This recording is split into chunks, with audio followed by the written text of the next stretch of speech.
How are your relationships in your life? Do you have a good community? Do you have a lot of relationships? Do you have very few relationships? Might want to ask yourself why.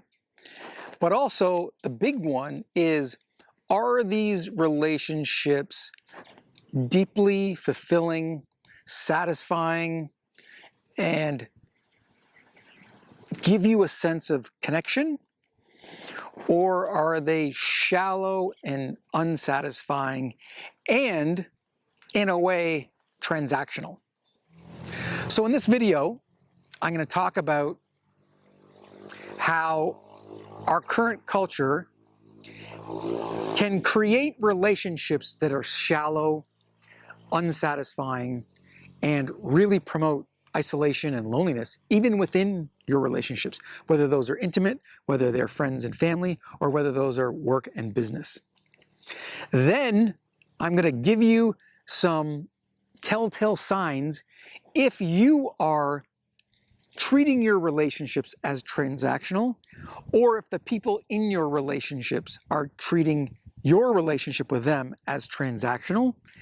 And then I'm going to give you some advice on how to fix that and how to get deeper, more connected relationships that feel good in your gut and give you what we all crave in the human experience. So let's get started. What are transactional relationships? Well, why don't I start here?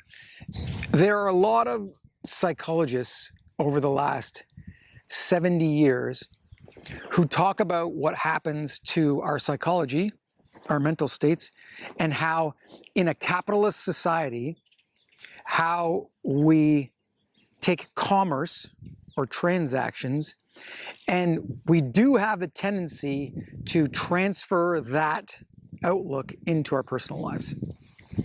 And I say that in the sense of that if you find that your relationships are shallow and unsatisfying, and maybe you don't have, great relationships or very close relationships, then it could have something to do with you.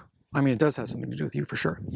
It could have something to do with the nature of how we operate in a capitalist society, which is we buy stuff, we have commerce, we do transactions, and a lot of the stuff that we do is transaction based. So we start to evaluate things and things we buy based on the exchange of money, and we start to think in a certain way that is always in a transaction. It's like, what am I getting? What am I getting in exchange for my money? So in a capitalist society, of course, it makes sense that we're doing that when we're buying cars or we're buying houses or we're buying groceries or we're buying any kind of things to fill our lives, as we're looking at what's the exchange and what am I getting? The problem comes when we take that mentality and we transfer it into personal relationships.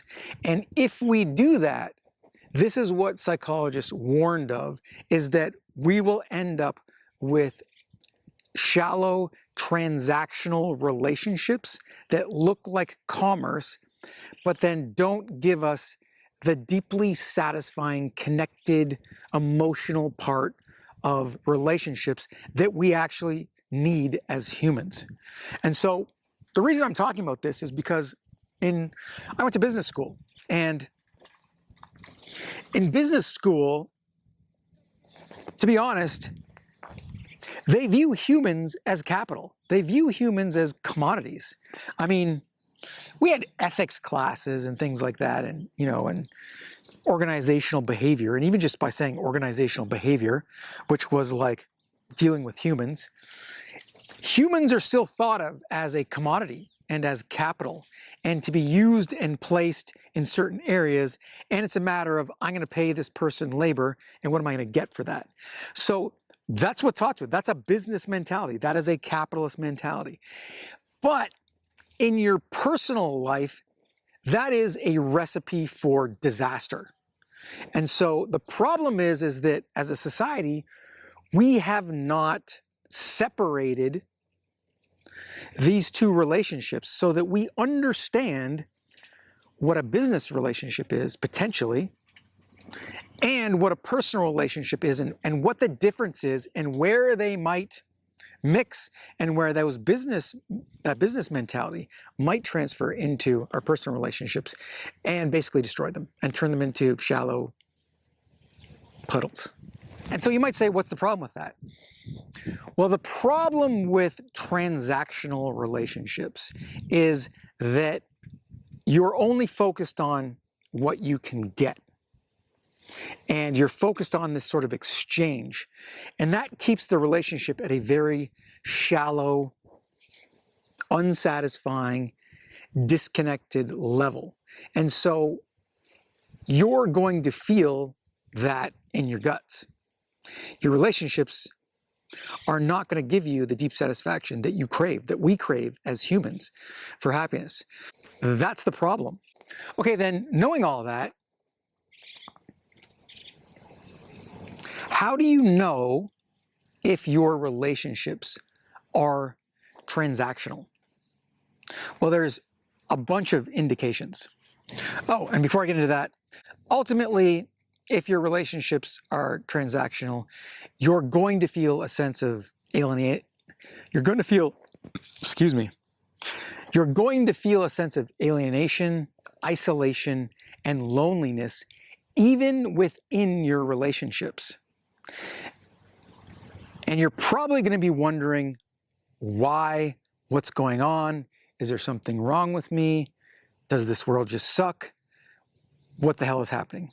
And so there are ways to figure out if your relationships are transactional and how to change them into deeper, more satisfying relationships so you feel better about your life. How do you know if you're in a transactional relationship? Well, the first one is if you or the other person are keeping score, and you'll know this by the fact that they'll bring it up. The next indication is that if affection or attention is only given when certain expectations are met. That also is a sign of a transactional relationship. The next one, of course, is if your conversations are shallow and surface level, and there's no deeper conversation about emotions, about vulnerabilities, and you feel like you can't really be honest about your life or what you might need from them. That's a sign that your relationship is at that surface level and is transactional. Some other indications to see if your relationships are transactional is if you feel like there's an obligation, or that if you aren't in this relationship, or if you're not doing things, or you're doing things to curry favor. So you feel like you're obligated to be part of it, and in some way, shape, or form, if you weren't in that relationship, then you think that you would not be in a favorable position. Or you're doing it to get favor, to curry favor, to kiss their butt. Those are transactional relationships. Now, the last ones are if you actually just don't genuinely feel like you care about this other person, or they care about your life and your happiness and what's going on for you, unless it some way affects them. If they're not just concerned for you and your well-being, that's a sign that it's transactional. The other and last one is if it's a short-term relationship, if it's based on a short-term exchange of certain things, or even if it's an exchange of benefits. I mean, the term friends with benefits comes in here.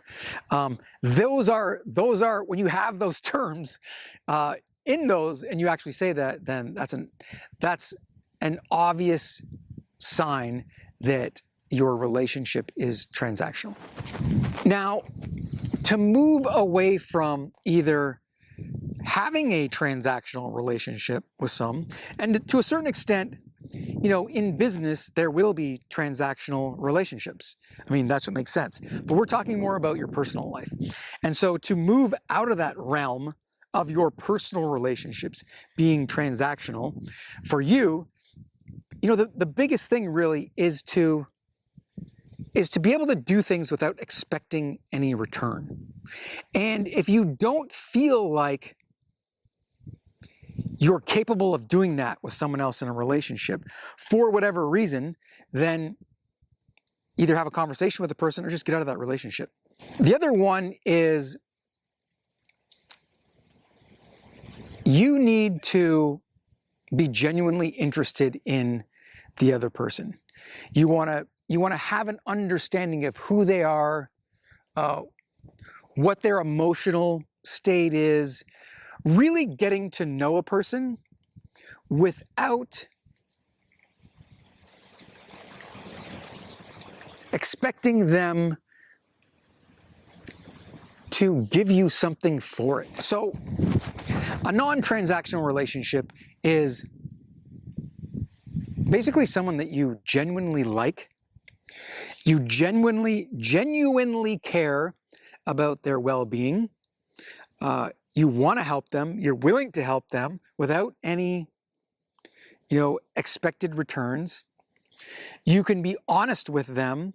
You can be vulnerable with them. And ultimately, you can develop a deeper connection by letting your guard down and by being a good person that cares for them at a deeper level. And if you're in a relationship that is transactional and you want to take it deeper, then you want to be able to test this relationship and see if the other person can go there, and explain to them that you would like to be more honest, that you'd like to share more with them. And be honest about where you would like the relationship to be as opposed to where it is now. And again, that's an honest, genuine, very open way to communicate with someone. And that's really how you develop a genuine relationship and a non-transactional relationship. And you allow them to do the same, to be vulnerable with you, to be open and have conversations that might be uncomfortable, that might be difficult. But this is where you create emotional bonds that will give you a deeper understanding, a deeper connection that will make you feel important in that person's life, and so that they can feel that you are important to their life. And you can add to your well-being and their well-being. This is a difficult topic. It's a subtle thing as well. And it's something that I have come to realize that I do a lot. I have had a lot of transactional relationships, and I'm not going to blame myself. I'm going to blame the culture, and I'm going to blame business school. And it's what I really, really didn't like about business and business school and the business mentality. And this idea that it's like, if someone said to me, "Oh, it's just business," that made me so angry, because it was basically saying, I don't care about you. And the only time that they said something like, "Oh, it's just business," is after they've made some deal that hurt me financially, that fucked me over, where they were like doing something underhanded, and that they were doing something that they knew was either amoral, that they didn't give a shit about how it would happen, they didn't give a shit about how it would affect me, or it was immoral.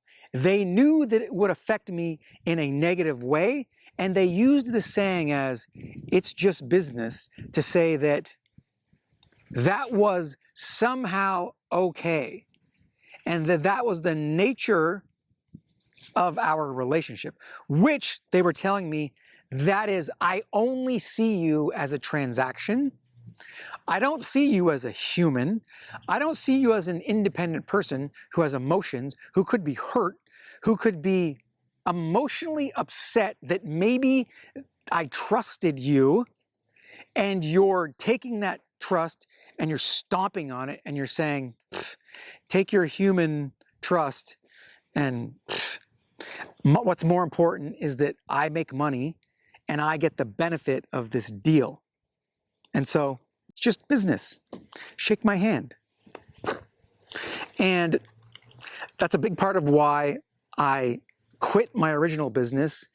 And it took me the longest time to readjust the way that I looked at relationships, and to go, am I bringing this transactional component to the relationship and making it worse and making it more shallow?